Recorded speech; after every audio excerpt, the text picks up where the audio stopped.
ಸ್ನೇಹಿತರೆ, ಮೀಡಿಯಾ ಮಾಸ್ಟರ್ಸ್ಗೆ ಸ್ವಾಗತ ಸುಸ್ವಾಗತ.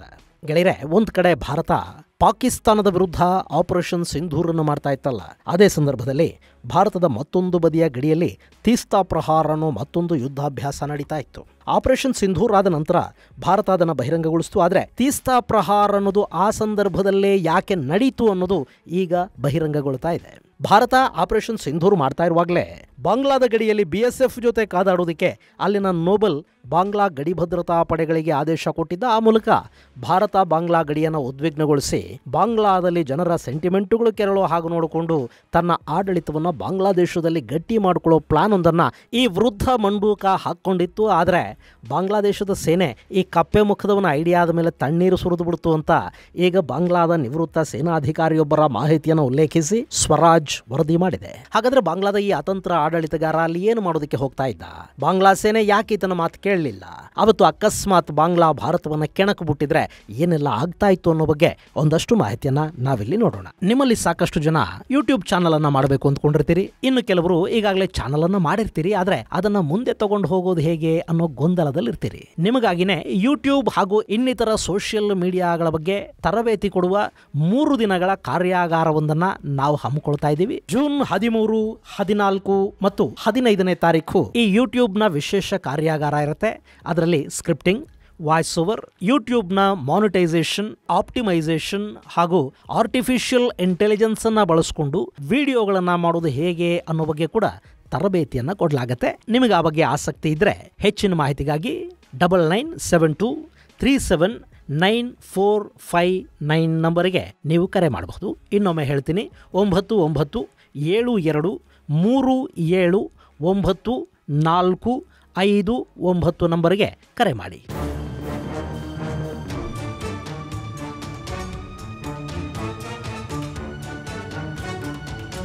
ಗೆಳೆಯರೆ, ಒಂದು ಕಡೆ ಪೆಹಲ್ಗಾಂವಲ್ಲಿ ಭಾರತೀಯ ಪ್ರವಾಸಿಗರನ್ನ ಪಾಕಿಸ್ತಾನ ಮೂಲದ ಭಯೋತ್ಪಾದಕರು ಕೊಂದು ಹಾಕಿದ್ರು. ಭಾರತ ಕುದಿತಾ ಇತ್ತು. ಏಪ್ರಿಲ್ ಮುಗಿಯೋ ಹೊತ್ತಿಗೆ ಭಾರತ ಪಾಕಿಸ್ತಾನದ ಮೇಲೆ ಪ್ರತೀಕಾರ ತೀರಿಸಿಕೊಳ್ಳೋದು ಖಚಿತ ಅನ್ನೋದು ಗೊತ್ತಾಗ್ತಾ ಹೋಯಿತು. ಪಾಕಿಸ್ತಾನ ಕೂಡ ಗಡಿಯಲ್ಲಿ, ಅದರಲ್ಲೂ LOCಯಲ್ಲಿ ತನ್ನ ಸೇನೆಯನ್ನು ಜಮಾವಣೆ ಮಾಡ್ತಾ ಹೋಯಿತು. ಗಡಿಯುದ್ದಕ್ಕೂ ಪಾಕಿಸ್ತಾನದ ರಾಡಾರ್ಗಳು, ಏರ್ ಡಿಫೆನ್ಸ್ ಸಿಸ್ಟಮ್ಗಳು ಬಂದು ನಿಂತ್ಕೊಳ್ತಾ ಇದ್ವು. ಭಾರತ ಕೂಡ ಒಂದರ ಹಿಂದೊಂದರಂತೆ ಮೀಟಿಂಗ್ಗಳನ್ನು ಮಾಡ್ತಾ ಪಾಕಿಸ್ತಾನದ ಮೇಲೆ ದಾಳಿ ಮಾಡೋದಾದರೆ ಎಲ್ಲಿ ಮಾಡಬೇಕು, ಹೇಗೆ ಮಾಡಬೇಕು ಅನ್ನೋ ಬಗ್ಗೆ ಮತ್ತು ಆ ನಂತರದ ಪರಿಣಾಮಗಳನ್ನು ಹೇಗೆ ಮುಂದುವರಿಸಬೇಕು, ಎದುರಿಸಬೇಕು ಅನ್ನೋ ಬಗ್ಗೆ ಸಿದ್ಧತೆಗಳನ್ನು ಮಾಡಿಕೊಳ್ತಾ ಇತ್ತು. ಹೀಗೆ ಪಾಕಿಸ್ತಾನ ಹಾಗೂ ಭಾರತದ ನಡುವೆ ಪರಿಸ್ಥಿತಿ ಉದ್ವಿಗ್ನಗೊಳ್ತಾ ಇದ್ದ ಸಮಯದಲ್ಲೇ ಬಾಂಗ್ಲಾದಲ್ಲಿ ಕೂಡ ಪರಿಸ್ಥಿತಿ ಉಲ್ಬಣಗೊಳ್ತಾ ಹೋಗ್ತಾ ಇತ್ತು. ಅಲ್ಲಿ ಶೇಖ್ ಹಸೀನಾ ಪದಚ್ಯುತಿಯ ನಂತರ ಅಮೆರಿಕಾದಿಂದ ಇಂಪೋರ್ಟ್ ಮಾಡಿಕೊಂಡ ನೋಬಲ್ ಯೂನಸ್ ಆಡಳಿತ ಶುರುವಾಗಿದೆ. ಆದರೆ ಬಾಂಗ್ಲಾದ ಸಮಸ್ಯೆಗಳು ಬಗೆಹರಿತಾ ಇಲ್ಲ. ಬಾಂಗ್ಲಾದಲ್ಲಿ ಸುಧಾರಣೆಗಳನ್ನು ತಂದ ನಂತರ ನಾನು ಚುನಾವಣೆಗಳನ್ನು ಮಾಡ್ತೀನಿ ಅಂತ ಹೇಳ್ತಾ ಸಾಧ್ಯವಾದಷ್ಟು ದಿನ ಅಲ್ಲಿನ ಆಡಳಿತವನ್ನು ತನ್ನ ಕೈಯಲ್ಲೇ ಇಟ್ಕೋಬೇಕು ಅಂತ ಈ ಯೂನಸ್ ಬಯಸ್ತಾ ಇದೆ. ಅಲ್ಲಿ ಆತನನ್ನು ಬಾಂಗ್ಲಾಗೆ ಕಳುಹಿಸಿಕೊಡುವಾಗ ಅಮೆರಿಕ ಕೊಟ್ಟಿದ್ದ ಟಾಸ್ಕ್ ಏನಿತ್ತು ಅದಿನ್ನೂ ಪೂರ್ಣಗೊಂಡಿಲ್ಲ. ಅದು ಆಗುವವರೆಗೆ ಆತ ಅಧಿಕಾರದಲ್ಲಿರಬೇಕು ಅಂತ ಬಯಸ್ತಾನೆ. ಹಾಗೆ ಎದ್ದು ಹೋಗುವಾಗ ಕೂಡ ತನ್ನ ವಿದ್ಯಾರ್ಥಿಗಳ ಹೆಸರಿನ ಪಕ್ಷ ಇದೆಯಲ್ಲ, ನ್ಯಾಷನಲ್ ಸಿಟಿಸನ್ ಪಾರ್ಟಿ, ಅದಕ್ಕೆ ಅಧಿಕಾರವನ್ನು ಕಟ್ಟಿ ತಾನು ಇನ್ನಷ್ಟು ದಿನ ಬಾಂಗ್ಲಾದ ಅಡ್ವೈಸರ್ ಆಗಿ ಅಲ್ಲಿ ಮುಂದುವರಿಬೇಕು ಅನ್ನೋ ಆಸೆ ಈ ವೃದ್ಧನದ್ದು. ಆದರೆ ಅದಕ್ಕಲ್ಲಿ ಪೂರಕ ವಾತಾವರಣ ಕಾಣಿಸ್ತಾ ಇಲ್ಲ. ಬಾಂಗ್ಲಾದ ಪ್ರತಿಪಕ್ಷಗಳು ಬೇಗ ಚುನಾವಣೆ ಮಾಡಿ ಅಂತ ಹೇಳ್ತಾ ಇವೆ. ಅಲ್ಲಿನ ಮತಾಂಧ ಶಕ್ತಿಗಳು ಬೀದಿಗಿಳಿದು ದಿನಾ ಪ್ರತಿಭಟನೆ ಮಾಡುತ್ತವೆ. ಬೆಲೆ ಏರಿಕೆ, ಆರ್ಥಿಕ ಸಂಕಷ್ಟಗಳಿಂದ ದೇಶ ನರಳುತ್ತಾ ಇದೆ. ಕಾರ್ಖಾನೆಗಳು ಮುಚ್ಚಿವೆ, ನಿರುದ್ಯೋಗ ತಾಂಡವ ಆಡ್ತಾ ಇದೆ, ಎಕ್ಸ್ಪೋರ್ಟ್ ವಹಿವಾಟು ನಿಂತು ಹೋಗಿದೆ. ಇಷ್ಟೆಲ್ಲ ಆದಮೇಲೆ ಸಹಜವಾಗಿ ಅಪರಾಧ ಪ್ರಕರಣಗಳಲ್ಲಿ ಹೆಚ್ಚಾಗಿವೆ. ಎಕ್ಸ್ಟ್ರಾರ್ಷನ್ ಅನ್ನೋದು ವಿಪರೀತ ಪ್ರಮಾಣದಲ್ಲಿ ನಡೀತಾ ಇದೆ. ಇಂಥ ಸಂದರ್ಭದಲ್ಲಿ ದೇಶದ ಗಮನವನ್ನ ಬೇರೆ ಕಡೆಗೆ ತಿರುಗಿಸೋದಕ್ಕೆ ಒಂದು ಅವಕಾಶವನ್ನ ಯೂನಸ್ ಹುಡುಕ್ತಾ ಇದ್ದ. ಆ ಸಂದರ್ಭದಲ್ಲ ತನ್ನ ಕಣ್ಣಿಗೆ ಬಿದ್ದದ್ದು ಭಾರತ ಮತ್ತು ಪಾಕಿಸ್ತಾನದ ನಡುವಿನ ಸಂಘರ್ಷದ ವಾತಾವರಣ. ನೀವು ಗಮನಿಸಿರಬೇಕು, ಯೂನಸ್ ಬಂದ ನಂತರ ಬಾಂಗ್ಲಾ ಗಡಿಯಲ್ಲಿ ಒಂದಿಲ್ಲೊಂದು ಸಮಸ್ಯೆಗಳು ಹೆಚ್ಚಾಗ್ತಾ ಹೋಗ್ತಾ ಇದ್ವು. ಅಲ್ಲಿ ಭಾರತ ಅಕ್ರಮ ವಲಸೆಗಳನ್ನು ತಡೆಯೋದಕ್ಕೆ, ಸ್ಮಗ್ಲರ್ಗಳನ್ನು ನಿಯಂತ್ರಿಸೋದಕ್ಕೆ ಬಾಂಗ್ಲಾ ಗಡಿಯಲ್ಲಿ ಫೆನ್ಸಿಂಗ್ ಅನ್ನ ಶುರು ಮಾಡಿದ್ರೆ ಅದನ್ನ ಬಾಂಗ್ಲಾ ಗಡಿ ಭದ್ರತಾ ಪಡೆಗಳು ಬಂದು ತಡೀತಾ ಇತ್ತು. ಅಲ್ಲಿ ಸ್ಮಗ್ಲರ್ಸ್ಗೆ ಗಡಿ ದಾಟೋದಕ್ಕೆ BJP ಅವಕಾಶವನ್ನು ಮಾಡಿಕೊಡ್ತಾ ಇತ್ತು. ಇದೆಲ್ಲದರ ಹಿಂದೆ ಯೂನಸ್ ಕಚೇರಿಯ ಕೈವಾಡ ಕೂಡ ಇತ್ತು. ಆದರೆ ಬಾಂಗ್ಲಾದಲ್ಲಿ ಸೇನಾ ದಂಗೆಯಾಗಿ ಸೇನಾ ಮುಖ್ಯಸ್ಥನನ್ನ ಪದಚ್ಯುತಗೊಳಿಸೋ ಷಡ್ಯಂತ್ರವೊಂದು ನಡೆದು ಅದನ್ನ ಭಾರತ ತಪ್ಪಿಸಿ ಸೇನಾ ಮುಖ್ಯಸ್ಥ ವಕಾರ್ ಉಜ್ಜಮಾನ್ ಅವರನ್ನ ಕಾಪಾಡ್ತಲ್ಲ. ಇದಾದ ಮೇಲೆ BJPಗೆ ಜನರಲ್ ವಕಾರ್ ಸ್ಪಷ್ಟವಾಗಿ ಆದೇಶವನ್ನು ಕೊಟ್ಟರು. ಭಾರತದ ಗಡಿಯಲ್ಲಿ ಸುಖ ಸುಮ್ಮನೆ ಸಮಸ್ಯೆ ಉಂಟಾಗಬಾರದು ಅಂತ ಬಾರ್ಡರ್ ಗಾರ್ಡ್ ಬಾಂಗ್ಲಾದ ಡೈರೆಕ್ಟರ್ ಜನರಲ್ ಅಶ್ರಫುಜ್ಜಮಾನ್ ಸಿದ್ದಿಕಿಗೆ ಕೂಡ ಹೇಳಿದ್ರು.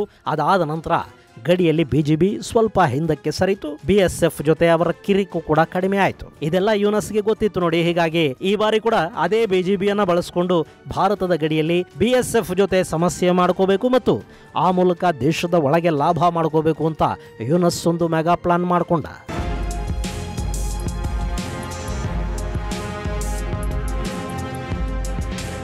ಗೆಳೆಯರೆ, ಅದೊಂದು ಅದ್ಭುತವಾದ ಪ್ಲಾನ್. ಅದರ ಹಿಂದೆ 3 ಜನ ಇದ್ರು. ಒಬ್ಬ ಯೂನಸ್, ಎರಡನೇವನು ಬಾಂಗ್ಲಾದ NSA ಖಲೀಲ್ ಉರ್ ರೆಹಮಾನ್. ಇವನು ಅಮೆರಿಕಾದ ಪ್ರಜೆ. ಅಮೆರಿಕಾದ CIA ಇವನನ್ನ ಬಾಂಗ್ಲಾದ NSA ಆಗಿ ತಂದು ಕೂಡಿಸಿದೆ. ಇವನು ಕೂಡ ಆರ್ಥಿಕ ತಜ್ಞ ಅಂತ ಹೇಳ್ಕೋತಾನೆ. ಈಗ ಮ್ಯಾನ್ಮಾರ್ ಬಾಂಗ್ಲಾ ಗಡಿಯಲ್ಲಿ ಹ್ಯುಮ್ಯಾನಿಟೇರಿಯನ್ ಕಾರಿಡಾರ್ ಹೆಸರಲ್ಲಿ ಮ್ಯಾನ್ಮಾರ್ ಸೇನೆಯ ವಿರುದ್ಧ ಅರಾಕನ್ ಆರ್ಮಿಗೆ ಆಯುಧ ಸರಬರಾಜು ಮಾಡುವ ಅಮೆರಿಕಾದ ಐಡಿಯಾನ ಕಾರ್ಯರೂಪಕ್ಕೆ ತರೋದಕ್ಕೆ ಹೋದವನು ಇದೇ ಖಲೀಲ್ ಉರ್ ರೆಹಮಾನ್. ಇನ್ನು 3ನೇವನು ಬಾಂಗ್ಲಾ ಸೇನೆಯ ಕ್ವಾರ್ಟರ್ ಮಾಸ್ಟರ್ ಜನರಲ್ ಫೈಜ್ ಉರ್ ರೆಹಮಾನ್. ಇವನ ಬಗ್ಗೆ ಈ ಹಿಂದೆ ಕೂಡ ನಿಮಗೆ ಹೇಳಿದ್ದೀನಿ. ಪಾಕಿಸ್ತಾನದ ISIಗೆ ಇವನು ಅತ್ಯಾಪ್ತ. ಈ ಹಿಂದೆ ಬಾಂಗ್ಲಾ ಸೇನಾ ಮುಖ್ಯಸ್ಥ ಬಕಾರ್ ಉಜ್ಜಮಾನ್ ಅವರನ್ನ ಪದಚ್ಯುತಗೊಳಿಸಿ ಇದೇ ಫೈಜ್ ನನ್ನ ಬಾಂಗ್ಲಾ ಸೇನೆಯ ಮುಖ್ಯಸ್ಥನನ್ನಾಗಿ ಮಾಡಬೇಕು ಅಂತ ಪಾಕಿಸ್ತಾನದ ISI ಪ್ರಯತ್ನ ಪಡ್ತು. ಆದರೆ ಆ ಸಂಚನ್ನ ಭಾರತ ವಿಫಲಗೊಳಿಸಿತ್ತು. ಅದಾದ ನಂತರ ಇವನನ್ನ ಕ್ವಾರ್ಟರ್ ಮಾಸ್ಟರ್ ಜನರಲ್ ಹುದ್ದೆಗೆ ಕೂಡಿಸಿ ಅವನ ಮೇಲೊಂದು ಕಣ್ಣಿಡಲಾಗಿದೆ. ಸೊ ಇಲ್ಲಿ ಜನರಲ್ ಫೈಜ್, NSA ಖಲೀಲ್ ಉರ್ ರೆಹಮಾನ್ ಹಾಗೂ ಬಾಂಗ್ಲಾದ ಆಡಳಿತಗಾರ ಯೂನಸ್ 3 ಜನ ಸೇರ್ಕೊಂಡು ಅಲ್ಲೊಂದು ಸ್ಕೆಚ್ ಅನ್ನು ಹಾಕಿದ್ರು. ಅದೇನು ಅಂದ್ರೆ, ಬಾಂಗ್ಲಾ ಭಾರತದ ಗಡಿಯಲ್ಲಿ ಬಿಜಿಬಿ ಸಮಸ್ಯೆಗಳನ್ನ ಉಂಟು ಮಾಡ್ತಾ ಹೋಗಬೇಕು. BSF ಜೊತೆ ಅವರು ಸಣ್ಣಗೆ ಕಾದಾಟಕ್ಕೆ ನಿಂತ್ಕೋಬೇಕು. ಅಂದ್ರೆ ಅಲ್ಲಿನ ಗಡಿ ಫೆನ್ಸಿಂಗ್ ಅನ್ನ ಕಿತ್ ಹಾಕೋದು, ಗಡಿ ದಾಟಿ ಒಳಗೆ ಹೋಗೋದು, ಸ್ಮಗ್ಲರ್ಗಳನ್ನ ಬಳಸ್ಕೊಂಡು ಅವರ ಮೂಲಕ ಸಮಸ್ಯೆಗಳನ್ನ ಸೃಷ್ಟಿ ಮಾಡಿಸೋದು. ಈ ಥರದಲ್ಲಿ ಗಡಿ ಕಿರಿಕನ್ನ ಬಾರ್ಡರ್ ಗಾರ್ಡ್ ಬಾಂಗ್ಲಾ ಶುರು ಮಾಡ್ಕೋಬೇಕು. ಎಷ್ಟು ಸಾಧ್ಯ ಆಗುತ್ತೋ ಅಷ್ಟು BSF ಕೆರಳೋ ಹಾಗೆ ಮಾಡಬೇಕು. ಒಂದು ಹಂತಕ್ಕೆ ಸಹನೆ ಕಳ್ಕೊಂಡ BSF ಬಾಂಗ್ಲಾ ಗಾರ್ಡ್ಸ್ ಮೇಲೆ ಬೀಳುತ್ತೆ. ತಕ್ಷಣ ಭಾರತ ನಮ್ಮ ಮೇಲೆ ದಾಳಿ ಮಾಡ್ತಾ ಇದೆ, ನಮ್ಮ ಜನರನ್ನ ಕೊಲ್ತಾ ಇದೆ. ಭಾರತ ಒಂದು ಕಡೆ ಪಾಕಿಸ್ತಾನದ ಮೇಲೂ ದಾಳಿ ಮಾಡುತ್ತೆ, ಮತ್ತೊಂದು ಕಡೆ ಬಾಂಗ್ಲಾದ ಮೇಲೂ ದಾಳಿ ಮಾಡುತ್ತೆ. ಎರಡೂ ಮುಸ್ಲಿಂ ದೇಶಗಳನ್ನ ಭಾರತ ಬಡಿತಾ ಇದೆ. ಭಾರತ ಮುಸಲ್ಮಾನರ ದ್ವೇಷಿ ಅಂತ ಬಾಯಿ ಬಡ್ಕೊಳ್ಳೋದಕ್ಕೆ ಶುರು ಮಾಡಬೇಕು. ಬಾಂಗ್ಲಾದೇಶದ ಮಾಧ್ಯಮಗಳ ಮೂಲಕ ದೊಡ್ಡದಾಗಿ ಸುದ್ದಿನ ಮಾಡಿಸಬೇಕು. ಬಾಂಗ್ಲಾದ ಒಳಗೆ ಹುಸಿ ರಾಷ್ಟ್ರಭಕ್ತಿಯನ್ನ ಜನರಲ್ಲಿ ಕೆರಳಿಸಬೇಕು. ಅಷ್ಟು ಮಾಡಿದರೆ ಬಾಂಗ್ಲಾದ ವಿದ್ಯಾರ್ಥಿಗಳು ಹಾಗೂ ಅಲ್ಲಿನ ಮೂಲಭೂತವಾದಿಗಳು ಇನ್ನೂ ಒಂದು ಸುತ್ತು ಬೀದಿಗಿಳಿತಾರೆ. ಈ ಬಾರಿ ಭಾರತದ ವಿರುದ್ಧ ಅವರು ಪ್ರತಿಭಟನೆಗಳನ್ನು ಮಾಡ್ತಾ ಹೋಗ್ತಾರೆ. ಇಷ್ಟಾದ್ರೆ ಬಾಂಗ್ಲಾದ ಪ್ರತಿಪಕ್ಷಗಳು ಹಾಗೂ ಅಲ್ಲಿ ಯಾರೆಲ್ಲ ಬೇಗ ಚುನಾವಣೆ ಬೇಕು ಅಂತ ಕೇಳ್ತಾ ಇದ್ದಾರೆ, ಯಾರೆಲ್ಲ ಉದ್ಯೋಗಕ್ಕಾಗಿ ಆರ್ಥಿಕ ಪ್ರಗತಿಗಾಗಿ ಪ್ರತಿಭಟನೆಗಳನ್ನು ಮಾಡ್ತಾ ಇದ್ದಾರೆ, ಅವರ ಬಾಯಿ ಮುಚ್ಚಿಸೋದು ಸುಲಭ ಆಗುತ್ತೆ. ಬಾಂಗ್ಲಾದ ಅಷ್ಟೂ ಸಮಸ್ಯೆಗಳ ಕಡೆಗಿನ ಜನರ ಗಮನವನ್ನ ಭಾರತದ ಕಡೆಗೆ ತಿರುಗಿಸಿ ಬಿಡಬಹುದು. ಅಲ್ಲಿಗೆ ಯೂನಸ್ ಇನ್ನಷ್ಟು ದಿನಗಳ ಕಾಲ ಸುಖವಾಗಿ ಬಾಂಗ್ಲಾದಲ್ಲಿ ಆಡಳಿತ ಮಾಡೋದಕ್ಕೆ ಸಾಧ್ಯ ಆಗುತ್ತೆ ಅನ್ನೋದು ಐಡಿಯಾ. ಸೊ ಇಲ್ಲಿ ಬಿಜೆಪಿ ಒಂದೇ ಇದನ್ನ ಎಕ್ಸಿಕ್ಯೂಟ್ ಮಾಡೋದಕ್ಕೆ ಸಾಧ್ಯ ಆಗೋದಿಲ್ಲ. ಅಕಸ್ಮಾತ್ BSF ನಿಜಕ್ಕೂ ತಿರುಗಿ ಬಿದ್ದರೆ, ರಿಟಾಲಿಯೇಟ್ ಮಾಡೋದಕ್ಕೆ ಶುರು ಮಾಡಿದರೆ ಬಿಜೆಪಿಯಲ್ಲಿ ಹೆಚ್ಚು ಹೊತ್ತು ನಿಲ್ಲೋದಕ್ಕೆ ಸಾಧ್ಯನೇ ಇಲ್ಲ. ಸೊ ಬಾಂಗ್ಲಾ ಸೇನೆಯ ಬ್ಯಾಕಪ್ ಬೇಕಾಗುತ್ತೆ. ಸೇನೆಯನ್ನು ಇದಕ್ಕೆ ಒಪ್ಪಿಸೋದು ಹೇಗೆ? ಸೇನಾ ಮುಖ್ಯಸ್ಥನಿಗೆ ನೇರವಾಗಿ ಕೇಳಿದರೆ ಆತ ಒಪ್ಪೋದಿಲ್ಲ. ಹೀಗಾಗಿ ಅಲ್ಲಿ ಇನ್ನೂ ಒಂದು ಪ್ಲಾನ್ ಸಿದ್ಧ ಆಯಿತು. ಆ ಟಾಸ್ಕನ್ನು ವಿದ್ಯಾರ್ಥಿ ನಾಯಕರು ಅಂತ ಕರೆಸಿಕೊಳ್ಳುವ ಗಲಭೆಕೋರರ ಮುಖಂಡರು ಹಾಗೂ ಬಾಂಗ್ಲಾದ ಜಮಾತ್ ಇ ಇಸ್ಲಾಮಿ ತನ್ನ ಕೈಗೆ ತಗೊಳ್ತು.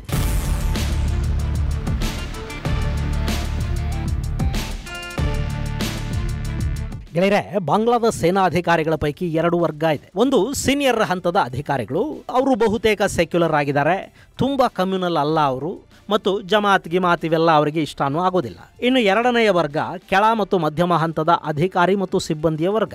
ಈ ಬ್ರಿಗೇಡಿಯರ್, ಕರ್ನಲ್, ಲೆಫ್ಟಿನೆಂಟ್ ಈ ಹುದ್ದೆಗಳಲ್ಲಿ ಯುವ ಅಧಿಕಾರಿಗಳೇನಿದ್ದಾರೆ ಅವರಲ್ಲಿ ಬಹುತೇಕರು ಕಮ್ಯುನಲ್ಗಳಿದ್ದಾರೆ. ಹಸೀನಾ ಪ್ರಧಾನಿಯಾಗಿದ್ದಾಗ ಬಾಂಗ್ಲಾದ ವಿದ್ಯಾರ್ಥಿಗಳ ಹೆಸರಲ್ಲಿ ಕೋಮು ಕ್ರಿಮಿಗಳು, ಜಮಾತುಗಳು ಹಾಗೂ ಇನ್ನಿತರ ಉಗ್ರ ಸಂಘಟನೆಗಳ ಜನ ಬೀದಿಗಿಳಿದು ಬೆಂಕಿ ಹಚ್ಚೋದಕ್ಕೆ ಶುರು ಮಾಡಿದಾಗ ಅವರ ವಿರುದ್ಧ ನಾವು ಬಂದೂಕು ಎತ್ತೋದಿಲ್ಲ ಅಂತ ಹೇಳಿ ಪ್ರತಿಭಟನೆಯನ್ನ ಮಟ್ಟ ಹಾಕುವ ಕೆಲಸದಿಂದ ಹಿಂದೆ ಸರಿದ್ರಲ್ಲ ಒಂದಷ್ಟು ಸೇನಾಧಿಕಾರಿಗಳು, ಅವರೆಲ್ಲ ಮಧ್ಯಮ ಮತ್ತು ಕೆಳ ಹಂತದ ಅಧಿಕಾರಿಗಳು ಮತ್ತು ಸಿಬ್ಬಂದಿ ವರ್ಗ. ಅದು ಕೋಮುವಾದವನ್ನ ರಕ್ತದಲ್ಲಿ ತುಂಬಿಕೊಂಡು ನಿಂತಿದೆ. ಅವರನ್ನ ಟಾರ್ಗೆಟ್ ಮಾಡಿಕೊಂಡು ಅವರ ಮೂಲಕ ಹಿರಿಯ ಅಧಿಕಾರಿಗಳ ಮೇಲೆ ಒತ್ತಡ ಹೇರಬೇಕು ಅನ್ನೋದು ಜಮಾತ್ನ ಐಡಿಯಾ ಆಗಿತ್ತು. ಸೊ ಜಮಾತ್ ಹಾಗೂ ಯೂನಸ್ನ ಅತ್ಯಾಪ್ತ ವರ್ಗ ಈ ಸೇನಾ ಸಿಬ್ಬಂದಿ ಹಾಗೂ ಅಧಿಕಾರಿಗಳನ್ನ ಭೇಟಿ ಮಾಡಿ ಚರ್ಚೆ ಕೂಡ ಮಾಡ್ತು. ಮತ್ತು ಇದೆಲ್ಲ ಆದ ನಂತರ ಇದು ಸೇನಾ ಮುಖ್ಯಸ್ಥ ಜನರಲ್ ವಕಾರ್ ಉಜ್ ಜಮಾನ್ ಅವರವರೆಗೂ ಬಂತು. ಇಷ್ಟಾದ ಮೇಲೆ ಆತ ತಡ ಮಾಡೋದಕ್ಕೆ ಹೋಗಲಿಲ್ಲ. ವಾಯುಪಡೆ ಮತ್ತು ನೌಕಾಪಡೆಯ ಅಧಿಕಾರಿಗಳನ್ನ ಕರೆಸ್ಕೊಂಡು ಈ ಬಗ್ಗೆ ಚರ್ಚೆ ಮಾಡಿದ್ರು. ಅಲ್ಲಿ ಮೂರೂ ಪಡೆಗಳ ಮುಖ್ಯಸ್ಥರು ಈ ಐಡಿಯಾನ ಅತ್ಯಂತ ಅನಾಹುತಕಾರಿ ಅಂತ ಹೇಳಿ ತಳ್ಳಿ ಹಾಕಿದ್ರಂತೆ. ಅಷ್ಟೇ ಅಲ್ಲ, ಇದೊಂದು ಫುಲಿಶ್ ಐಡಿಯಾ, ಅಕಸ್ಮಾತ್ ಹೀಗೇನಾದರೂ ಮಾಡೋದಕ್ಕೆ ಹೋದ್ರೆ ಬಾಂಗ್ಲಾದೇಶ ತುಂಡು ತುಂಡಾಗತ್ತೆ ಅಂತ ನೇರವಾಗಿ ಎಚ್ಚರಿಸಿದ್ರಂತೆ. ಅಲ್ಲಿಗೆ ಇನ್ನುಳಿದ ಎರಡೂ ಸೇನಾಪಡೆಗಳ ಮುಖ್ಯಸ್ಥರು ಇದಕ್ಕೆ ವಿರುದ್ಧವಾಗಿದ್ದಾರೆ ಅನ್ನೋದು ಗೊತ್ತಾಯ್ತಲ್ಲ. ಜನರಲ್ ವಕಾರ್ ಉಜ್ ಜಮಾನ್ ಇದನ್ನೇ ಉಳಿದ ಸೇನಾಧಿಕಾರಿಗಳಿಗೆ ಕೂಡ ತಿಳಿಸಿದ್ರು ಮತ್ತು NSA ಹಾಗೂ ಯುನಸ್ಗೆ ಕೂಡ ಈ ಬಗ್ಗೆ ಸ್ಪಷ್ಟ ಮಾಹಿತಿಯನ್ನು ರವಾನೆ ಮಾಡಿದರು. ಈ ಹಂತದಲ್ಲಿ ಭಾರತದ ಜೊತೆ ಯುದ್ಧ ಮಾಡೋ ಶಕ್ತಿ ಬಾಂಗ್ಲಾದ ಸೈನ್ಯಕ್ಕಿಲ್ಲ ಮತ್ತು ನಾವು ಯುದ್ಧಕ್ಕೆ ಸಿದ್ಧರಾಗೂ ಇಲ್ಲ. ಇಲ್ಲಿ BGB ಮತ್ತು BSF ನಡುವೆ ಸಮಸ್ಯೆ ಉಲ್ಬಣಗೊಂಡು ಯುದ್ಧದ ವಾತಾವರಣ ನಿರ್ಮಾಣ ಆದರೆ ಬಾಂಗ್ಲಾದೇಶ ಸರ್ವನಾಶವಾಗಿ ಹೋಗುತ್ತೆ. ಈ ಬಾರಿ ಭಾರತ ಬಾಂಗ್ಲಾನ 3 ತುಂಡುಗಳಾಗಿ ಕತ್ತರಿಸಿ ಹಾಕತ್ತೆ. ಹಾಗೇನಾದರೂ ಆದರೆ ನೀನು ಅಧಿಕಾರದಲ್ಲಿ ಇರೋದಲ್ಲ, ಇಲ್ಲಿಂದ ಜೀವಂತವಾಗಿ ಹೋಗೋದು ಕೂಡ ಕಷ್ಟ ಆಗತ್ತೆ. ಅಂದ್ರೆ ಹಸೀನಾಗೆ ಸಿಕ್ಕ ಅವಕಾಶ ಕೂಡ ನಿಮಗೆ ಸಿಗದ ಪರಿಸ್ಥಿತಿ ನಿರ್ಮಾಣವಾಗಬಹುದು. ಸೊ ಇಂಥ ಹುಚ್ಚುಗಳನ್ನ ಕೈ ಬಿಡಿ, ನಾವಿದಕ್ಕೆ ಅವಕಾಶ ಕೊಡೋದಿಲ್ಲ. ನಮಗೆ ದೇಶ ಮತ್ತು ಅದರ ಸುಭದ್ರತೆ ಮುಖ್ಯನೇ ಹೊರತು ಯಾರು ಅಧಿಕಾರದಲ್ಲಿರಬೇಕು, ಯಾರು ಅಧಿಕಾರದಲ್ಲಿ ಉಳಿಬೇಕು ಅನ್ನೋದಲ್ಲ ಅಂತ ನೇರವಾಗಿ ಜನರಲ್ ವಕಾರ್ ಉಜ್ ಜಮಾನ್ ಯುನಸ್ ಮತ್ತು NSA ಇಬ್ಬರಿಗೂ ಹೇಳಿದರು. ಅಷ್ಟರಲ್ಲಿ ಈ ವಿಷಯ BNP ಅಂದ್ರೆ ಬಾಂಗ್ಲಾದೇಶ್ ನ್ಯಾಷನಲಿಸ್ಟ್ ಪಾರ್ಟಿಗೆ ಕೂಡ ಗೊತ್ತಾಗಿತ್ತು. ಅವರು ಯುನಸ್ ವಿರುದ್ಧ ಸಿಡಿಮಿಡಿ ಗುಟ್ಟೋದಕ್ಕೆ ಶುರು ಮಾಡಿದ್ರು. ಅಷ್ಟೇ ಅಲ್ಲ, ಈಗಾಗಲೇ ಬಾಂಗ್ಲಾದೇಶ ಸಾಕಷ್ಟು ಸಮಸ್ಯೆಗಳಲ್ಲಿ ನರಳುತ್ತಾ ಇದೆ. ಇಂಥ ಸಂದರ್ಭದಲ್ಲಿ ನೀವಿಲ್ಲಿ ಕೂತ್ಕೊಂಡು ಈ ದೇಶವನ್ನು ಮತ್ತಷ್ಟು ಹಾಳು ಮಾಡೋ ಐಡಿಯಾಗಳನ್ನು ಮಾಡೋದಕ್ಕೆ ಹೋಗಬೇಡಿ. ಇದನ್ನೆಲ್ಲ ನಿಲ್ಲಿಸಿ ಮೊದಲು ಚುನಾವಣೆಗಳನ್ನು ಮಾಡಿ. ಹಾಗಲ್ಲದೆ ಇದ್ರೆ ನಿಮ್ಮ ಮನಸ್ಸಲ್ಲೇನಿದೆ ಅನ್ನೋದನ್ನ ಜನ ಕೇಳಿ ನಿಮ್ಮ ವಿರುದ್ಧ ಪ್ರತಿಭಟನೆಗಳಿಗೆ ನಾವು ಕರೆ ಕೊಡ್ತೀವಿ ಅಂತ BNP ಧಮಕಿ ಕೊಡ್ತು. ಇಷ್ಟೆಲ್ಲದರ ನಡುವೆ ಜನರಲ್ ವಕಾರ್ ಉಜ್ ಜಮಾನ್ ಬಾರ್ಡರ್ ಗಾರ್ಡ್ ಬಾಂಗ್ಲಾದೇಶ್ ಅಂದರೆ BGBಯ ಮುಖ್ಯಸ್ಥ ಮೇಜರ್ ಜನರಲ್ ಅಶ್ರಫ್ ಉಜ್ ಜಮಾನ್ ಸಿದ್ದಿಕಿ ಅವರನ್ನ ಕರೆಸ್ಕೊಂಡ್ರು. BGB ಅನ್ನೋದು ಸೇನೆಯ ಅಧೀನದಲ್ಲಿ ಕೆಲಸ ಮಾಡಬೇಕು. ನಮ್ಮ ಆದೇಶ ಇಲ್ಲದೆ, ನಮ್ಮ ಗಮನಕ್ಕೆ ತಾರದೆ ನೀವು ಗಡಿಯಲ್ಲಿ ಏನನ್ನು ಮಾಡೋದಕ್ಕೆ ಹೋಗಬಾರ್ದು, ಯಾರ ಆದೇಶಗಳನ್ನು ನೇರವಾಗಿ ತಗೋಬಾರ್ದು ಅಂತ ಎಚ್ಚರಿಕೆಯನ್ನು ಕೊಟ್ಟರು. ಹಾಗೆ ಯಾರೂ ಕೂಡ BGBಗೆ ಮತ್ತು ಸೇನೆಗೆ ನೇರವಾಗಿ ಯಾವ ಆದೇಶಗಳನ್ನು ಕೊಡೋ ಹಾಗಿಲ್ಲ ಅಂತ ಯುನಸ್ ಮತ್ತು NSA ಖಲೀಲ್ ಉರ್ ರೆಹಮಾನ್ಗೆ ಕೂಡ ಒಮ್ಮೆ ಗದರಿದ್ರು. ಅಲ್ಲಿಗೆ ಯುನಸ್ ತನ್ನ ಗಡಿ ಕಿರಿಕಿರಿಯ ಐಡಿಯಾನ ಕೈ ಬಿಡಬೇಕಾಯ್ತು. ಅಷ್ಟೇ ಅಲ್ಲ, ಇದೆಲ್ಲ ಆದಮೇಲೆ ನಾನು ರಾಜೀನಾಮೆ ಕೊಡ್ತೀನಿ, ನಮಗೆ ಆಡಳಿತ ಮಾಡೋದಕ್ಕೆ ಇಲ್ಲಿ ಸರಿಯಾದ ಸಹಕಾರ ಸಿಗ್ತಾ ಇಲ್ಲ ಅಂತೆಲ್ಲ ಯುನಸ್ ಅಳೋದಕ್ಕೆ ಶುರು ಮಾಡಿದ್ದು. ಇನ್ನು ಇದಿಷ್ಟು ಮಾಹಿತಿಯನ್ನು ಮಾಜಿ ಸೇನಾಧಿಕಾರಿ ಬ್ರಿಗೇಡಿಯರ್ ಜನರಲ್ ಅಲ್ತಾಫ್ ಹುಸೇನ್ ಅವರ ಮಾಹಿತಿಯನ್ನು ಆಧರಿಸಿ ಸ್ವರಾಜ್ ಪತ್ರಿಕೆ ವರದಿ ಮಾಡಿದೆ.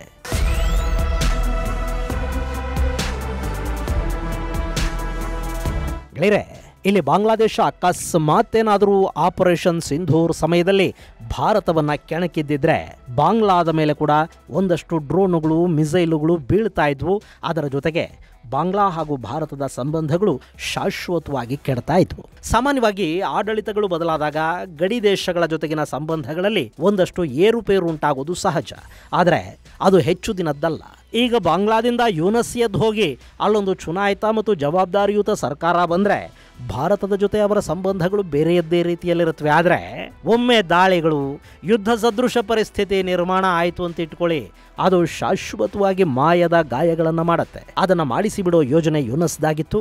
ಜೊತೆಗೆ ಭಾರತ ಬಾಂಗ್ಲಾದ ಗಡಿಯಲ್ಲಿ ಕೂಡ ಕಾದಾಡಬೇಕಾಗಿ ಬಂದರೆ ಒಂದು ಪಾಕಿಸ್ತಾನದ ಕಡೆ ಅದರ ಗಮನ ಕಡಿಮೆ ಆಗಬಹುದು, ಅಥವಾ ಬಾಂಗ್ಲಾದ ಕಡೆಗೆ ಹೆಚ್ಚು ಗಮನ ಕೊಡದೇ ಇದ್ದರೆ ಭಾರತದ ಒಂದಷ್ಟು ಭೂಭಾಗವನ್ನು BGB ಮತ್ತು ಸೇನೆಯ ಮೂಲಕ ಆಕ್ರಮಿಸಿಕೊಂಡು ಕೂತ್ಕೊಂಡು ಬಿಡಬಹುದು.